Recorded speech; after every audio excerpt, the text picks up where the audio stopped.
De verdad, muy encantada de la invitación por parte del grupo de reumatología. Muchas gracias por la presentación también. Son 15 años, doctor, ya. Bueno, como ya han hablado todos mis compañeros, han dicho que es una enfermedad bastante heterogénea, son muchísimos subtipos de enfermedades que incluyen las miopatías y que tienen unos criterios de inclusión y de mejoría que a veces es complicado en la rutina poderlas estar evaluando de una manera un poco más objetiva. Y en la parte de los estudios tratar de encontrar resultados mucho más confiables. Entonces, a raíz de esto, cómo generalmente uno en la práctica médica, cómo es que uno evalúa los resultados con estos tipos de pacientes. Entonces, generalmente es algo muy subjetivo, está mejor, está igual o está peor.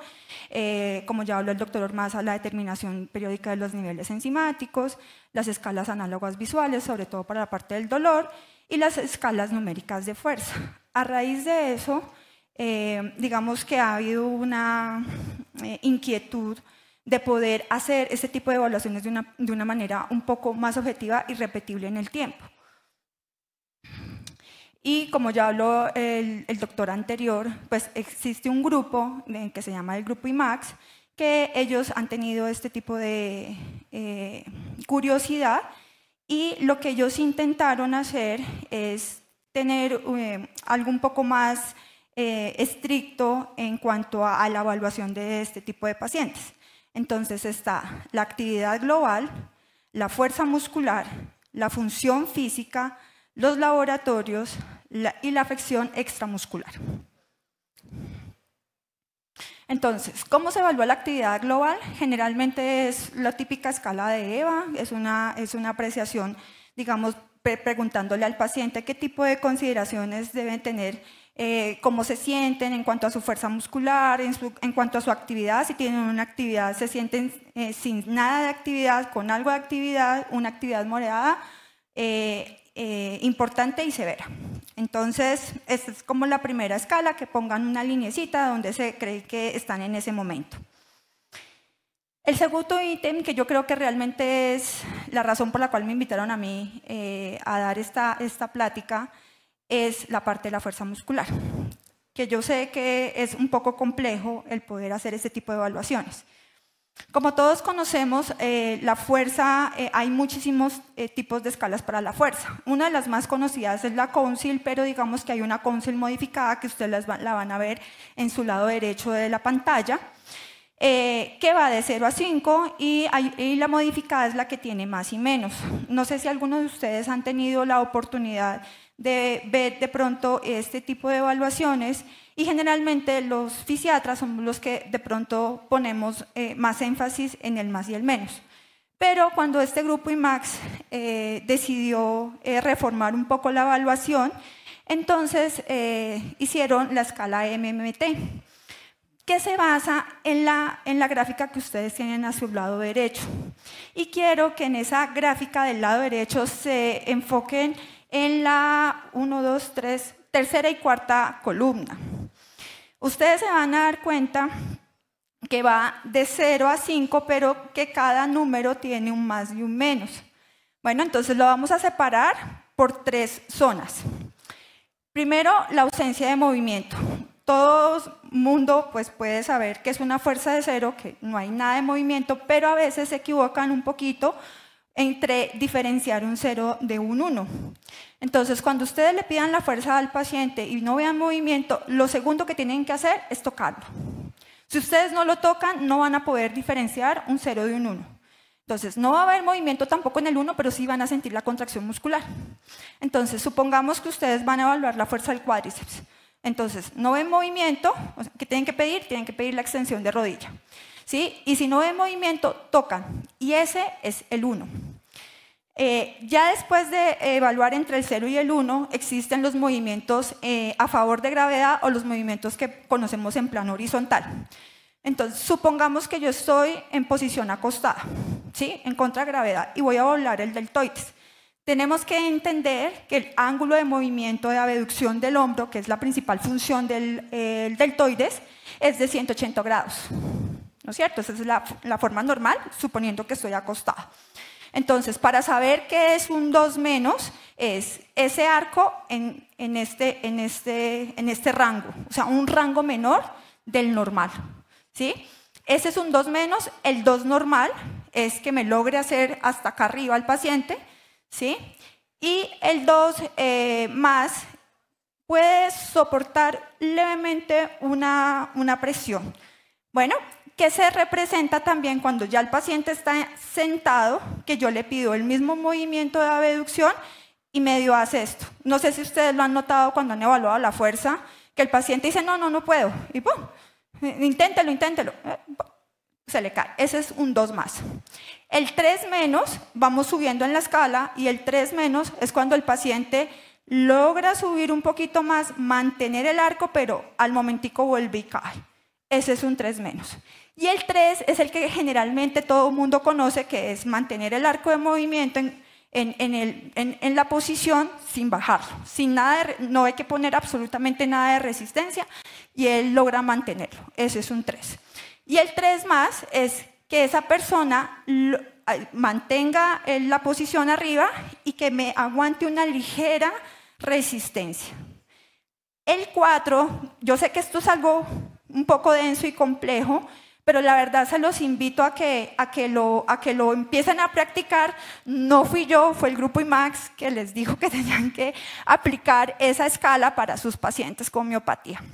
Bueno, y el 4 menos ya es la diferencia de la resistencia entre ligera, de ligera moderada, moderada e intensa. Y ahí va, el 4 menos, el 4 y el 4 más. Y el 5 es que aguante la resistencia completa. Entonces, ¿qué tips les doy a ustedes para que lo puedan hacer un poco más fácil? Claramente, pues si yo soy mujer y me voy a enfrentar con un hombre, pues ya voy en desventaja, ¿no es cierto? Pero pues esa persona en teoría está enferma. Entonces, ahí es bien importante que los comandos verbales que ustedes les den a los pacientes sean muy claros. Generalmente yo les digo, agárreme duro la mano, hágalo con fuerza, no le dé pena, sí, porque siempre creen que lo van a lastimar a uno. Entonces uno primero tiene que darle la tranquilidad al paciente de que haga su máximo esfuerzo físico para que ejecute la prueba, ¿sí? Y la otra que les doy es, den comandos sencillos. No, señor, por favor, abducción por encima de los 90 grados del hombro.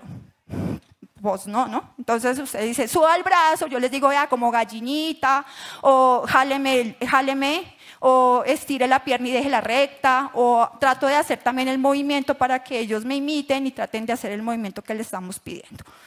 Entonces, como ustedes se ven, en la columna que está hacia el lado izquierdo, al pie del 1, del 2 menos, 2 más, hay unos números del 0 al 10. Entonces, esos son los números que ustedes van a tener que usar cuando califiquen en la escala MMT, ¿sí? Entonces, ustedes pueden evaluar todos sus grupos musculares, pero ellos hicieron una forma abreviada de esa escala, que son solo 8 grupos musculares, incluyendo axiales, proximales y distales.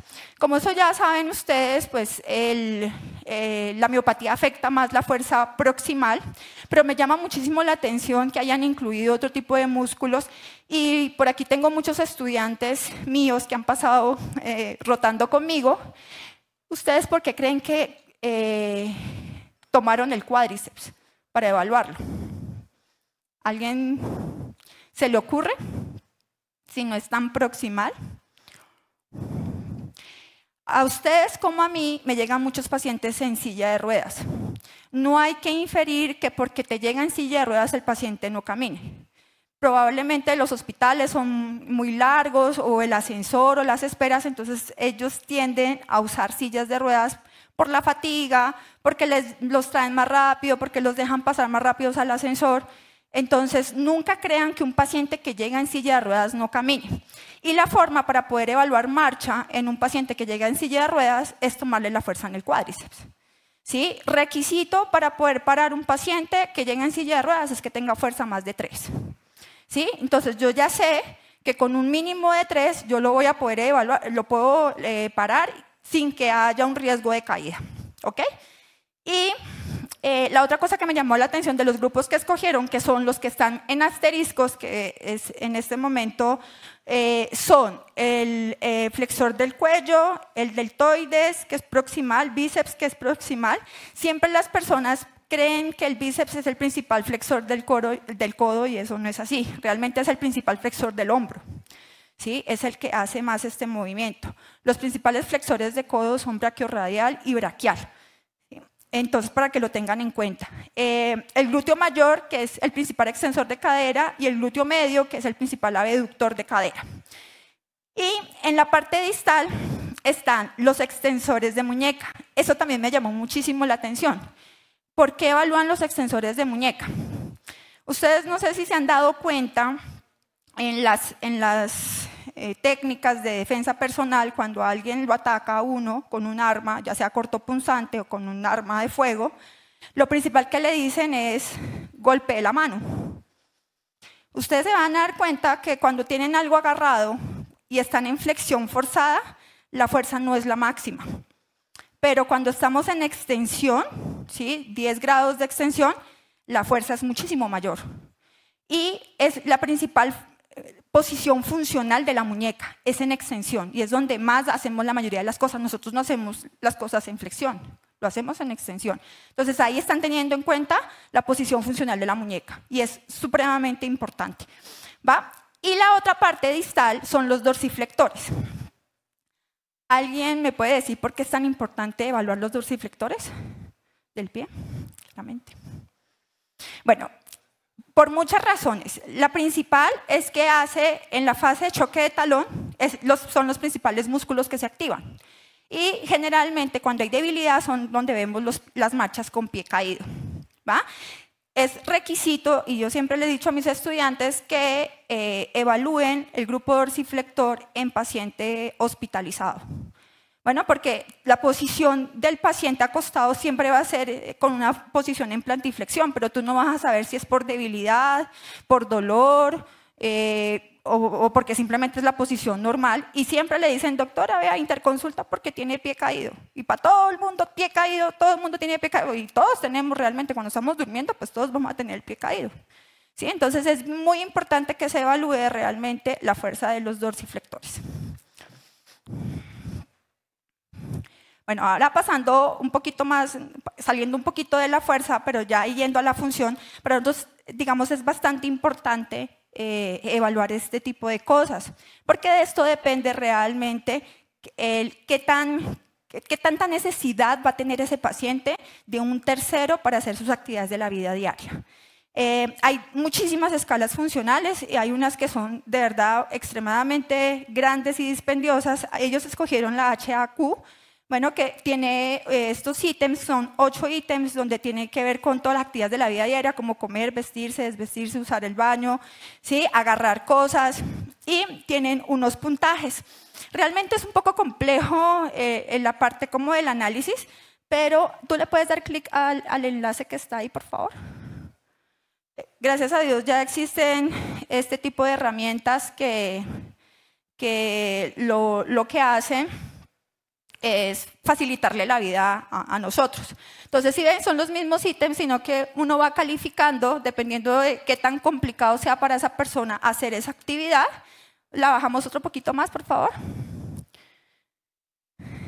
Terminas la calificación y al final, más abajo, hay unas preguntas como de vigilancia, a ver si hay correlación entre lo que se calificó arriba y lo que el paciente realmente está afectado. Y después se puede realizar por medio de ahí de la página el cálculo de esta escala. Y realmente es supremamente fácil que hacerla pues de la manera manual, realmente es un poco más compleja. Y esta escala va de 0 a 3, 0 sin dificultad, completamente independiente, y el 3 es una persona que tiene el máximo grado de dependencia. Nos volvemos a la presentación, por favor. Bueno, Esta la encontré, que es un perfil de actividad para miositis, realmente es la única escala, digamos, específica para miositis.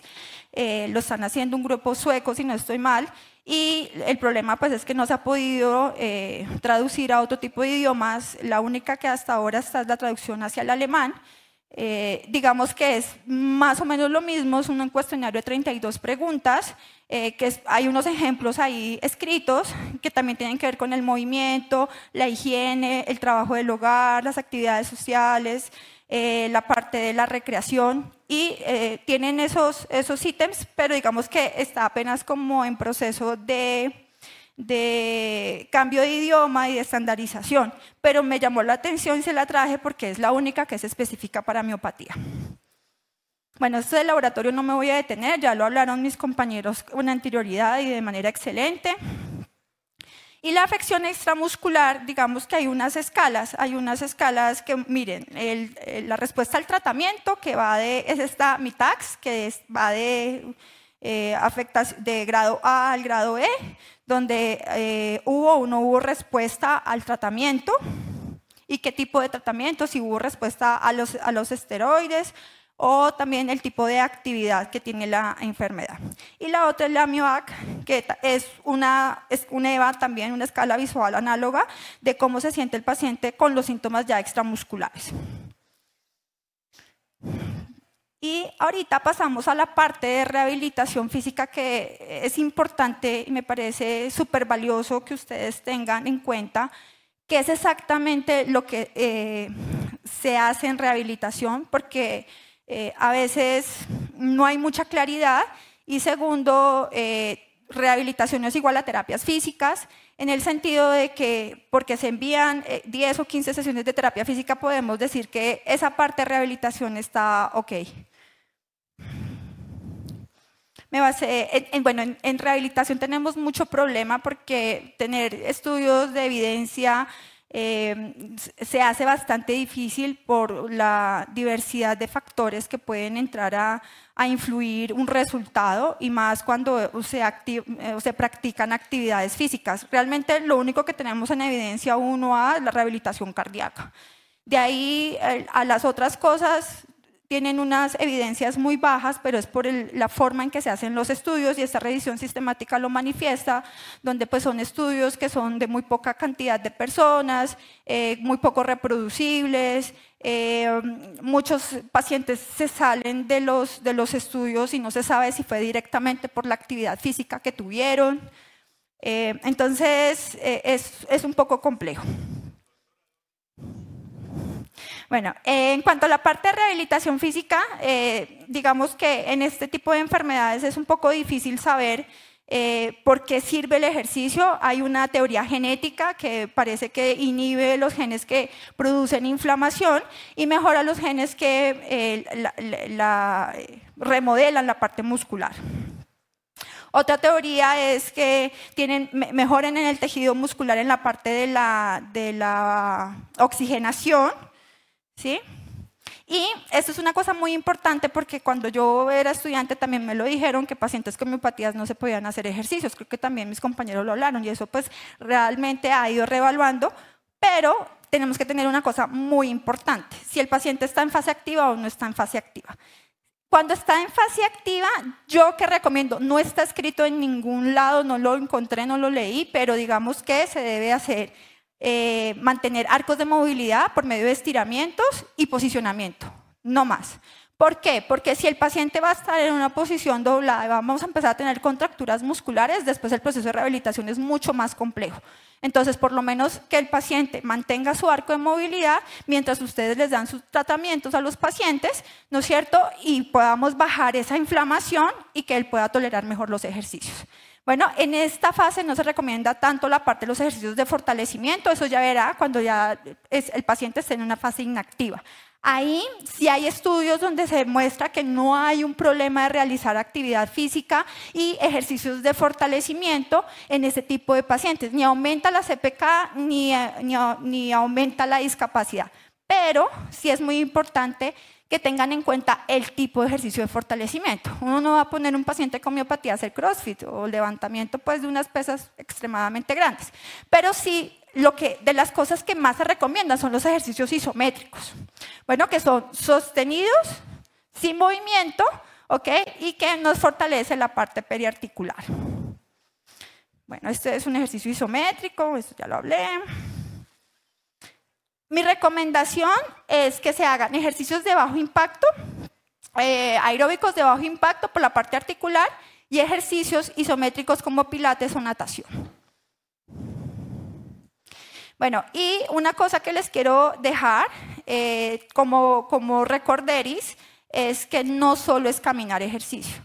Bueno, hay 7 tipos de ejercicio. Están los ejercicios aeróbicos, cardiovasculares, de fuerza, equilibrio, propiocepción, coordinación, piso pélvico, y caminar solo es cardiovascular. Y lo que nosotros tenemos ahorita que tener en cuenta es que se deben hacer ejercicios de fortalecimiento. Eso se debe hacer y los invito también para que ustedes como profesionales de la salud también hagan ejercicio.